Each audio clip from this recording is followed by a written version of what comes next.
Oh yeah. Pathetic. People keep hitting me up about it too.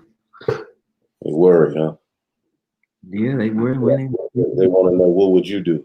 What would he do? I wonder what he would do. people be like, they be shocked by my answer too. They be like, "Oh, okay." I'm like, Yeah, interesting. But yeah, I think we live, bro. Make sure. Yeah. Okay, kind of just popped up on my phone, so we are live. Pull up the comments, man. Okay, man. Shalom, shalom, shalom, Akim. First off, we want to give all praise and glory to Yahweh, Ba'ashem, Yahweh Shah, Ba'ashem, Makaha, Kodash. We want to send double honors to the apostles and the elders of Great Millstone. Much peace, love, and salutations to the Yakim out there pushing the word in sincerity and truth. Hey, as of course you can see, we got Elder Yashawamba here. I'm the brother Ariala. Today we just wanted to touch in on Revelation, a portion of Revelation, the 20th chapter, basically that time where Satan had failed, and where his domination on the planet had went down, that were like they call the Middle Ages or the Dark Ages. But we know that there was a time where, or the Byzantine Empire, when you look these things up, you'll read about this time span. So we just wanted to touch on, some information, some couple of articles to talk about the rise and the fall of that 1,000-year period, and a little edifying. You had any? Did you want to start at 1? Well, yeah, someone had asked, for clarification on this chapter. Did you wanted to start at 7, or did you want to start at? We can start at 1, huh? Just to get, because you have to break that part down. Just read through it. I'll go ahead and just read through it, and then this is Revelation 20 and 1, because the way this chapter reads, you have to jump from that 3rd verse to the 7th verse. It says, "And I saw an angel come down from heaven, having the key of the bottomless pit and a great chain in his hand." Of course, that's Yahweh Shai. The chain represents a nation on the earth that's getting ready to go into captivity. Mm-hmm. There was a point where he had a chain in his hand, and it was put on us as a nation. Well, this period is speaking of the Byzantine Empire, the fall of the what they call the Roman Empire. All right, it says pagan Roman Empire. Pagan Roman, yeah. And that bottomless pit is going into the European region. Right. All right. All of that whole European region, even stretching out to the northern Assyria. Right. Because it lacks resources. That's right. Right. Especially that whole block between Spain and the UK, man, it's just basically just steel and iron ore. Right. That's all you get. Yep, and it says, "And he laid hold on the dragon," which the dragon is that Roman system, that old serpent, showing you is Esau, which is the devil and Satan, and bound him 1,000 years. See? Mm-hmm.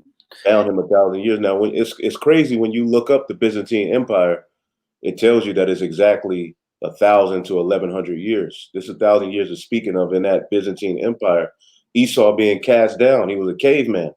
That's right. Right. That's right. He was at the lowest tier, the lowest tier of society. Right. They have these caste systems where you have the elite religious people, and then you have the top military men, and then you have the kings that rule on the throne, and then you have the nobles that are all underneath them. Well, in that tier of people from top to bottom, Esau was at the very bottom, meaning he was just in the caves. He was the one digging up the iron ore. Right. He was just a lowly man. Right.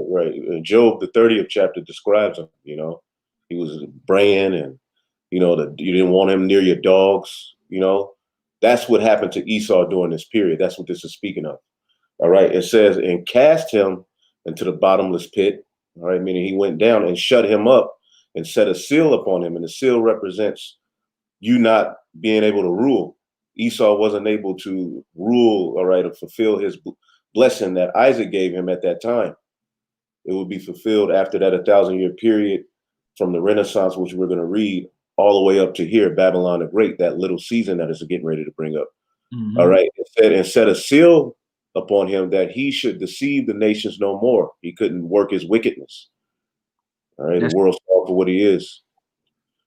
Till the 1,000 years should be fulfilled, and after that he must be loosed a little season. And this is that little season. He's been loosed.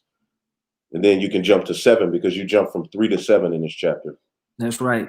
But before we jump down to verse 7, what I want to do is I want to touch in on a couple of articles. Now, when we want to talk about the downfall of what we understand as the pagan Roman Empire, which led into what's known as the Byzantine or the Holy Roman Empire, right, giving you more clues of the type of people that were ruling.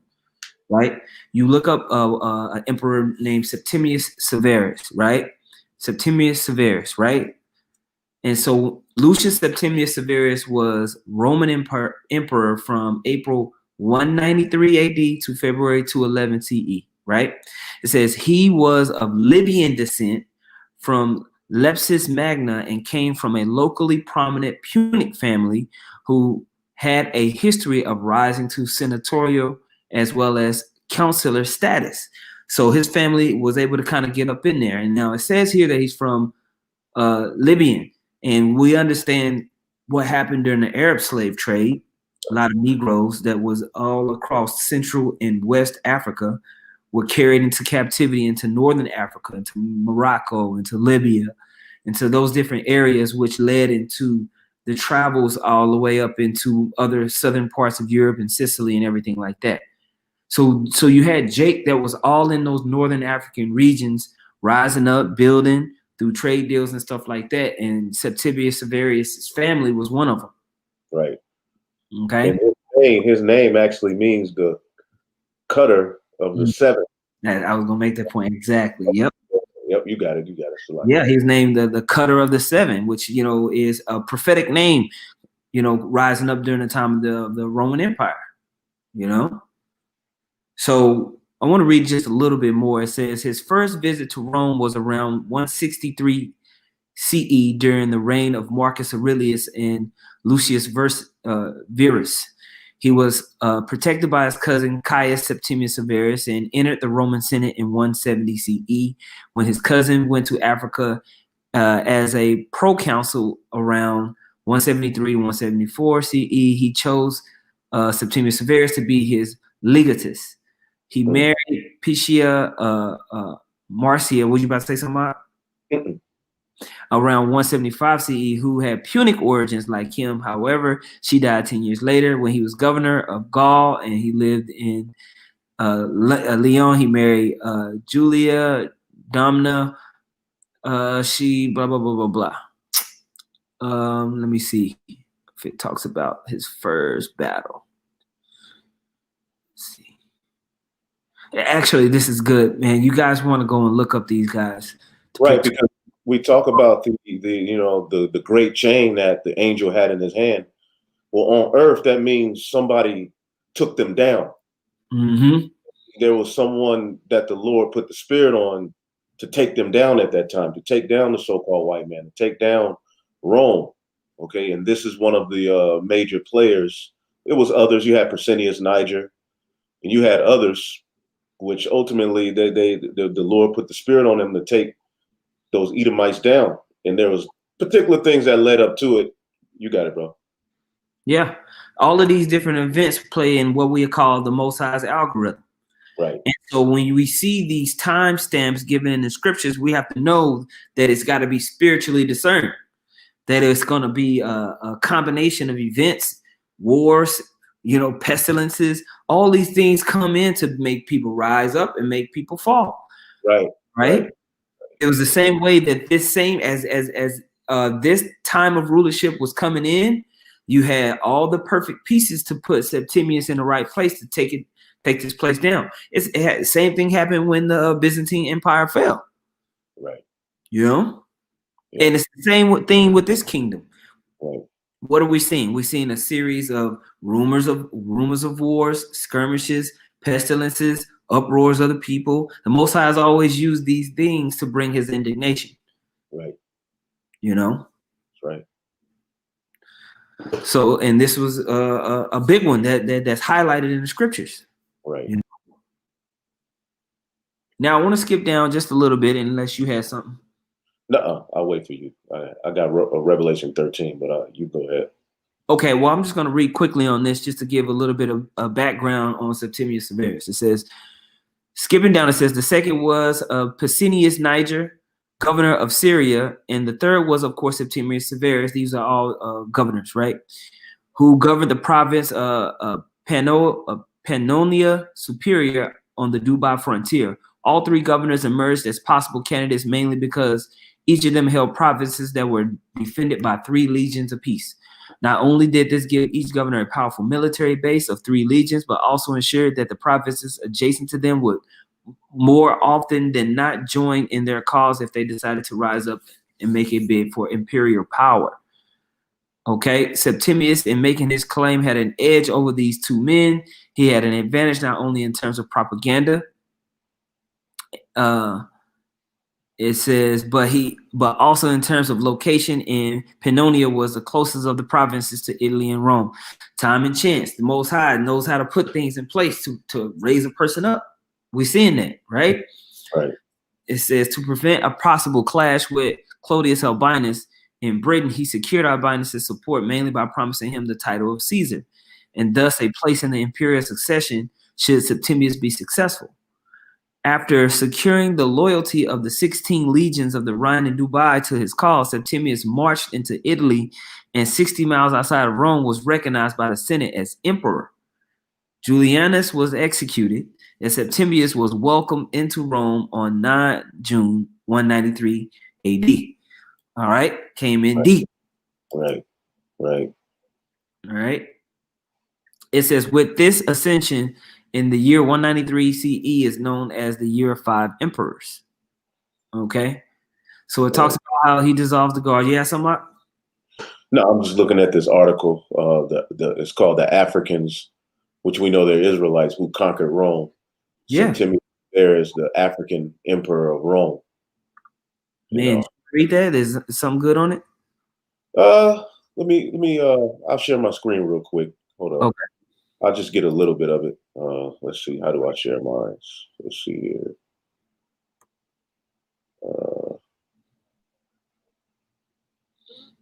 Let's see. Don't click the wrong button, man. We don't want to see nothing crazy. Right. Okay. Oh man. Look at these comment boards. Hopeful Elect put Luke 11:46, and he said, "Woe unto you, also ye lawyers, for ye lay men with burdens grievous to be borne, and ye yourselves touch not the burdens with one of your fingers." What else we got on here?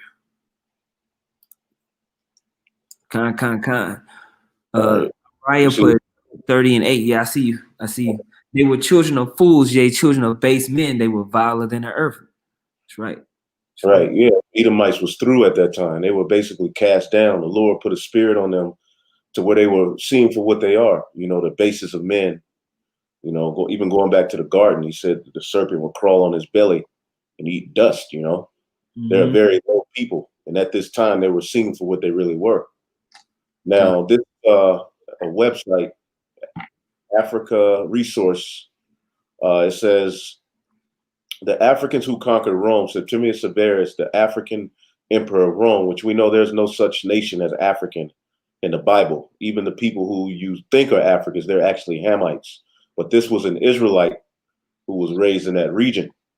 It says Septimius Severus was a Numidian African Moor from North Africa. He was the founder and ancestor of all the members of the Severian dynasty.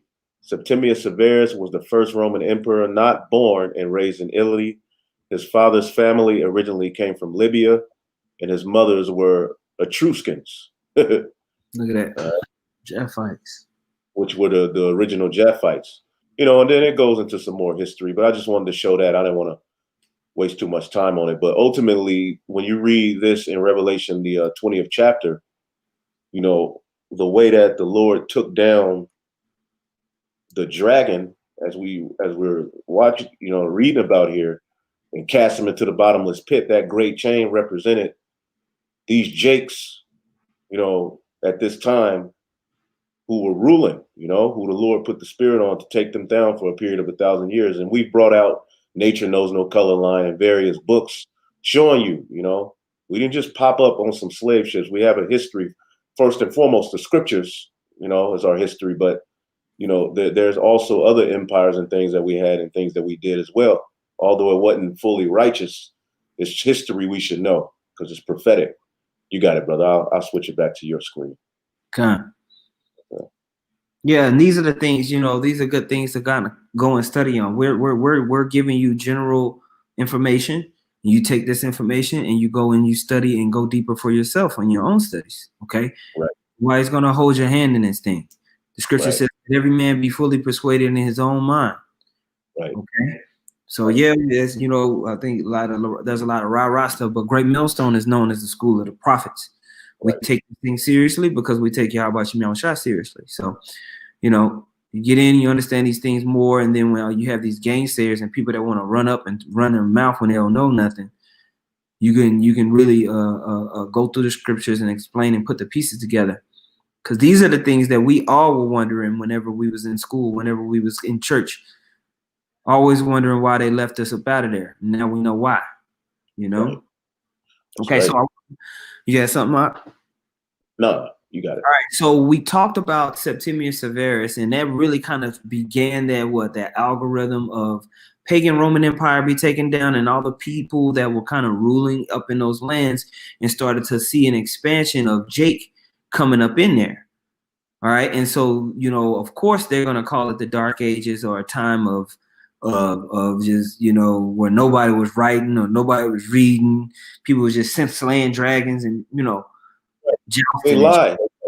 They lied. Just basically nothing was going on for 1,000 years. All these Jakes around, and nothing went on for 1,000 years. Get out of here, man. Yeah, it's just absolutely ridiculous when most of the scrolls, the really, really good scrolls that were used in order to create the Textus Receptus, in order to create the King James version of the Bible, was from the scrolls that was written during the time of the Dark Ages. Okay, those copies were the ones that were utilized. So that's another fallacy that they put out there when you study the history of the scrolls. That's right. Okay. Now, real quick, I'm going to read this just because it makes a point. Here on Wikipedia, Dark Ages, it says, the Dark Ages is a historical periodization traditionally referring to the early Middle Ages or Middle Ages that asserts that a demographic, cultural, and economic deterioration occurred in Western Europe following the decline of the Roman Empire. Okay? And so what they don't want to talk about is there was a deterioration because of what? The kingdom had changed hands, Right. But shortly after that, it rapidly inclined into a boom economy, which we'll read about real quick. It says the term employs traditional light versus darkness imagery in contrast to the era's darkness. It says lack of records, with earlier and later periods of light, abundance of records. The concept of a dark age originated in the 1330s with the Italian scholar Petrarch, who regarded, Say it again. Oh, okay. I didn't say nothing. Who regarded the post-Roman centuries as dark compared to the light of classical antiquity. The phrase Dark Age itself derives from the Latin Circulum Obscurum, originally applied by Caesar Boronius in 1602 to a tumultuous period in the 10th and 11th centuries. This is when these different wars started happening, right? It says, the concept thus came to categorize the entire Middle Ages as a time of intellectual darkness in Europe between the fall of Rome and the Renaissance. This became especially popular during the 18th century Age of Enlightenment. So they started to push this idea of a dark age later on. Right. Okay. Now we'll look at the next paragraph. It says, as the accomplishments of the era came to be better understood in the 19th and 20th centuries, the truth started to come out. Scholars began restricting the Dark Ages appellation to the early Middle Ages. 5th to the 10th centuries. It says, and now scholars also reject its usage in this period. The majority of modern scholars avoid the term altogether due to its negative connotations, finding it misleading and inaccurate. See that? So basically now with all this information coming out on who was ruling, what was really going down, all the real knowledge that was really being passed on during this time, they had to basically, you were a fool to say the Dark Ages if you actually understood the history. Right. You know? Right. Because Jake was doing all types of stuff. Yep.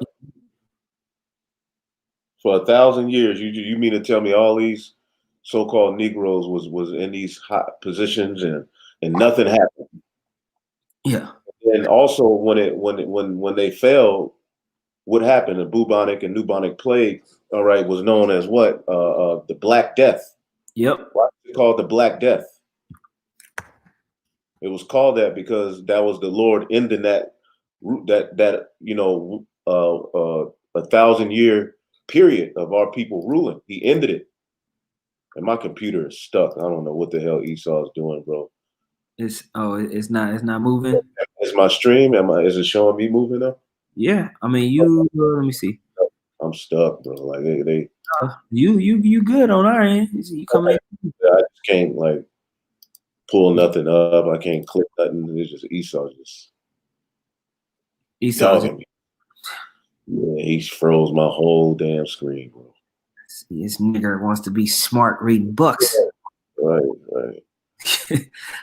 Anyway, if you want me to read the scripture, just let me know. I'll pull it up. Revelation 13. We can get that real quick. Okay. Because I guess we should read verse 7. Yeah. Revelation 20, and then we can jump to that precept. Revelation chapter 20, verse 7, it says, and when the 1,000 years are expired, Satan shall be loosed out of his prison. Right. Mm-hmm. Now, if you can pull up how long was the Byzantine Empire, just to show that this is right in line with actual secular history. I can't pull it up. That's what this is going to talk about, this article right here, understanding the Byzantine economy, because that after that 1,000-year period, there was a period of what happened at the end of that 1,000-year period. The Byzantine Empire began to dissolve, and Esau started to get up in there. Right. Okay. So it says buffering. Let me see. Let me know if y'all can hear me. I can put a thumbs up or something, or a con. Nigga talking about thumbs up. Right. If y'all can hear us good, put con in the comment board. Baba Kushai. Yeah, he completely froze me up, bro. Okay, so brothers are saying we good. All right, so I'm gonna read this article. This is Apostle Ramlab sent this to me. It's a good article, so I was like, kept it in my cap. It says, "Understanding Byzantine Economy: The Collapse of a Medieval Powerhouse." All right, it says, as the successors of the Romans, the Byzantines maintained one of the most advanced economies in medieval history. All right. However, this great wealth dramatically collapsed in the 13th century. Now, that does align with the bubonic plague, right? That's how the Most High will take down kingdoms and empires, man. All right. It says, from the first partition of the Roman Empire in 284, the Eastern or Byzantine Empire, as it came to be known, was an economic powerhouse with an advanced state tax system and trade links reaching across Eurasia. The Byzantine economy maintained an important position in medieval times, projecting an image of great wealth and prestige. However, the 1204 Fourth Crusade proved to be catastrophic, plunging Byzantium into an economic decline for which it never recovered. Upon the eve of the Ottoman conquest of Constantinople in 1453, the once great Byzantine Empire was effectively destitute and a pitiable shell of its former glory.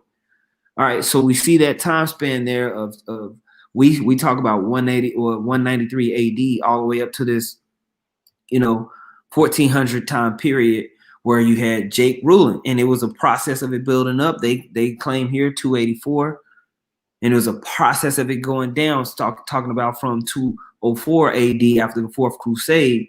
Then that led into the Bubonic Plague, and it led into what happened was Esau was all up in the Ottoman Empire. Esau started to make marriages and started to make arrangements and started to get pieces of land and started to get up in there. And it took a few generations, but Esau started to regain, and that's when he came up out of that pit. And basically, he rose back up after the 1,000 years. Okay. And so it says this is a parable of the workers in the vineyard in the Byzantine 11th century gospel book. Pretty dope. It says the power of the Byzantine Empire's early economy was largely predicated upon the land. Anatolia, the Levant, and Egypt were well-developed agricultural regions which yielded huge amounts of tax revenues for the state. Some estimate that Egypt alone may have contributed to up to 30% of the annual tax take. The climate across the empire was excellent for various types of farming activity. In the coastal areas, cereal crops, vines, olives, they had that whole Macedonian region. It says agricultural production was based around the village. Villages were occupied by a variety of inhabitants, many of them land-holding farmers who owned their land and therefore paid taxes directly to the state. Gradually, this system was replaced by a network of large estates worked by a mixture of slaves, wage laborers, and tenant farmers. Boom, boom, boom, boom, boom. Then it talks about taxation. I always love talking about trade, but I'm not going to read this whole thing. I want y'all brothers to go to it. I just wanted to check this out right here. It says the early Byzantine economy to the 7th century crisis. All right. Now, if you check out the light pink, it's showing you the empire about 1020. Early on, how far out it reached. Look at that. All that. And everybody had to communicate through them. Everybody had to work through this empire right here by controlling that whole region, controlling how the trade came and everything like that. You control that, you control them waters, you can get on top. All right. So definitely, I want y'all to go and look at this article right here. Understanding Byzantine economy, the collapse of a medieval powerhouse. But basically, as that happened, that's how you had Esau start coming up, and that's where you get into Revelation 20 and 7. Now, right. What did you wanted to pull from Revelation 13? Yeah, Revelation 13. Where you want me to start it at? 3, maybe? Yeah, there it is. Yep, that's it. It says Revelation 13 and 3 says, and I saw one of his heads as it were wounded to death, and his deadly wound was healed, and all wondered after the beast. Right. So right there it says, and if you could real quick, you got something on the Renaissance? Yes, sir.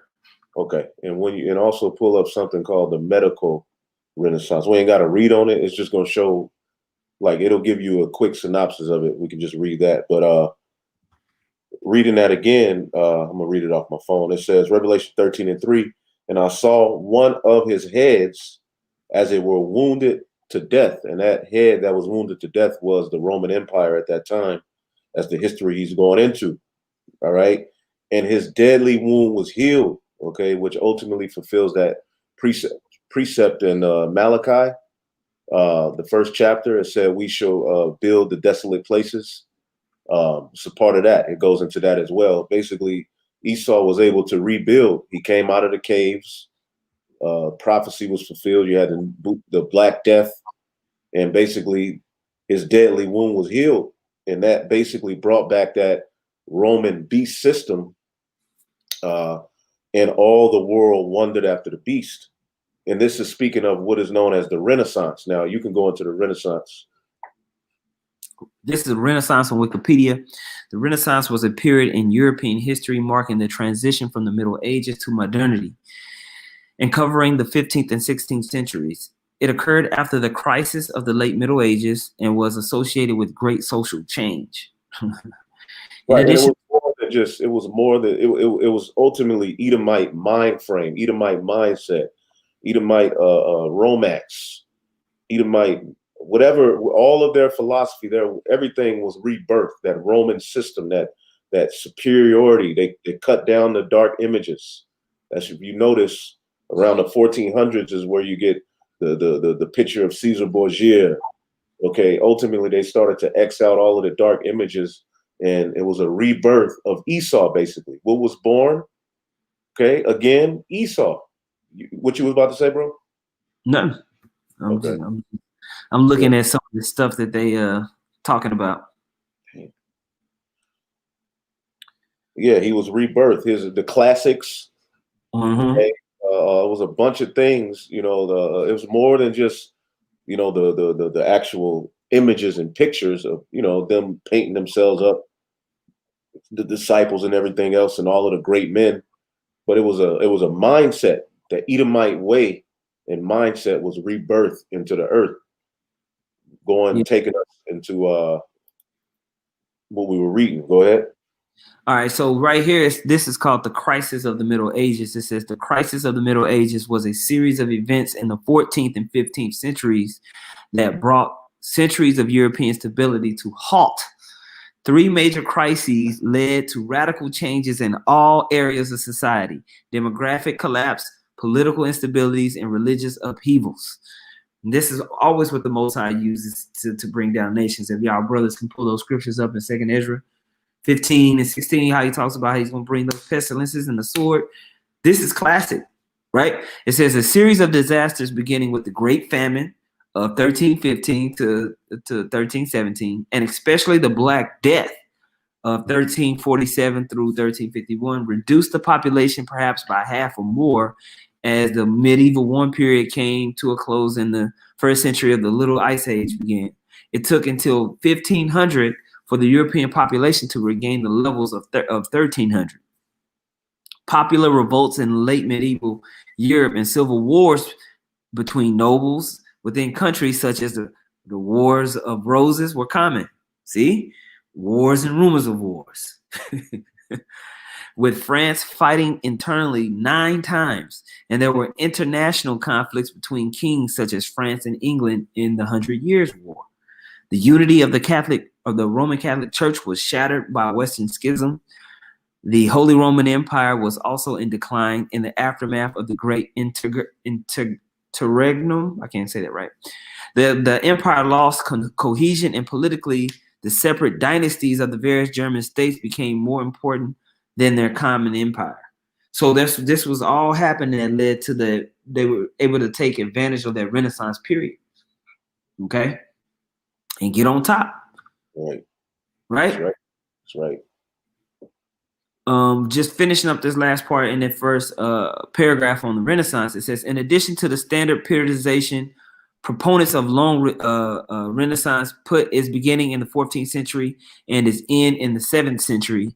The traditional view focuses more on the early modern aspects of Renaissance and argues that it was a break from the past. But many historians today focus more on its medieval aspects and argue that it was an extension of the Middle Ages. I don't know if you want me to read more on this. Nah, I mean, it's up to you.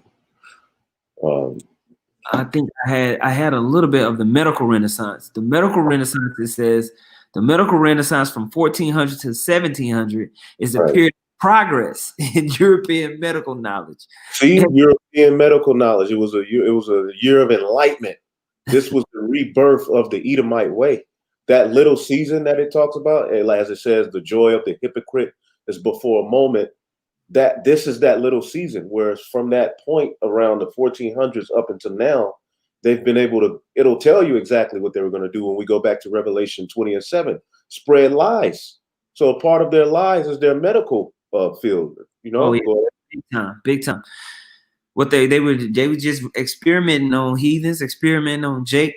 Right. The people they colonized, and then eventually once Jake got put into hardcore slavery in the 1600s, these medical facilities and universities, once these universities were built up, see, the universities were built up with slave money. These plantation owners are the ones that teamed up with business owners in the North, and they created banks and universities.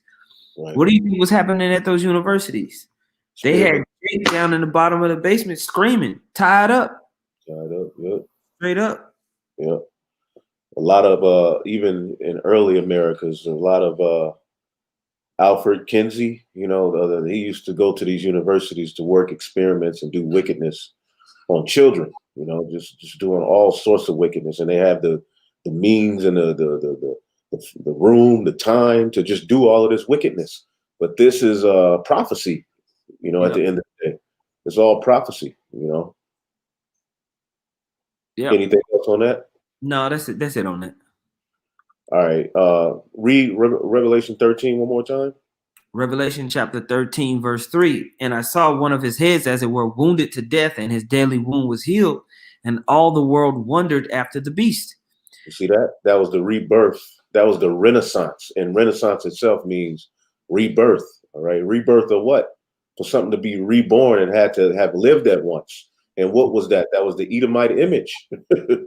Yeah. It was cast down, but he rose up, shaved the hair off his back, put on the suit and the tie eventually, and got to kicking ass. Yep. That's exactly right, man. He slithered his way back up in there. Esau's definitely a cunning hunter. Right. He figured out his way to get up in there, man. Right. Exactly what he did. Like you said, it was with lies and deceit. Right. Right. Going back, finishing back up in Revelation 20:7, and when those 1,000 years are expired, Satan shall be loosed out of his prison and shall go out to deceive the nations which are in the four corners of the earth, Gog and Magog, to gather them together to battle, the number of whom is as the sand of the sea. So the little season would lead to him gaining power, going throughout the four corners of the earth with the sword, as Isaac blessed him with, and doing absolute wickedness, and thus fulfilled Esau's blessing of having the fatness of the earth. It was a time frame from then, that rebirth, till now, which it's the end because it mentions Gog and Magog, because their doings and their wickedness is going to lead to a world war. And we know Gog and Magog is at the forefront of that. Yes, sir. Yes, sir, man. So that's that little season. Now, this chapter, as we always go into it, ultimately when you read 1 through 3, that's speaking of this 1,000-year period, but like 4 through 6 is speaking of the 1,000-year period when the elect set up the kingdom of heaven. So in this chapter, you have to jump from 3 to 7, you see. But this is that little season that it spoke of in verse 3. The Renaissance till now, it's really been a short period of time, because from that point, eventually you had the French, the Spanish, the British, and you had the 13 colonies. All right, and thus, from that, Babylon the Great, the NATO and the EU came together and fulfilled the fulfillment of that beast system. When they was able to, when you keep reading in Revelation, the 13th chapter, they were able to bring fire down to the earth. Basically, that dragon just became more and more powerful. To where it was fully back to the 7 heads. You know what I'm saying? And 10 horns. And so you're talking about global dominance, through all industries, and that's what's happened across the world. European, pretty much, Edomite Europeans and Americans rule and own almost everything. Right. I guess we can just, unless you got anything else? No, I just wanted to reiterate that, that was that piece of history that, we go into. It's such a vast history. Like, you can go to ancient.eu here and just type different things in. But if you just type in Septimius Severus or Dark Ages, bro, if you want to just brush up on your history, hey, 3 days of studying on this, how you caught up, And like I said, definitely go read into this article. It's very good. I read through most of it. Good information, I like that type of stuff. I like to hear how empires work. So it gives me a good idea of how advanced we're going to be when we get in the kingdom. So, but yeah, that was a few things to look at. The Renaissance period, of course, Byzantine Empire, and just kind of go into all of that type of stuff, So that's the point I wanted to make on that. All right. All right. So I'm froze up, so I don't know exactly how I'm gonna get this stream off of here. I'm probably gonna figure out something, but I guess we can end it off. Okay. Hey man, with that, man, the water for you, Akiam, you sisters as well tuning in. I hope y'all was able to take some good notes from that and run with it. Call hello Yahweh by Hashem, Yahweh Shah by Hashem, Rakah HaKodash. Double honor once again to the apostles and elders of Great Millstone. Much peace, love, and salutations to you, Akiam, out there pushing. Let's get it. Shalom.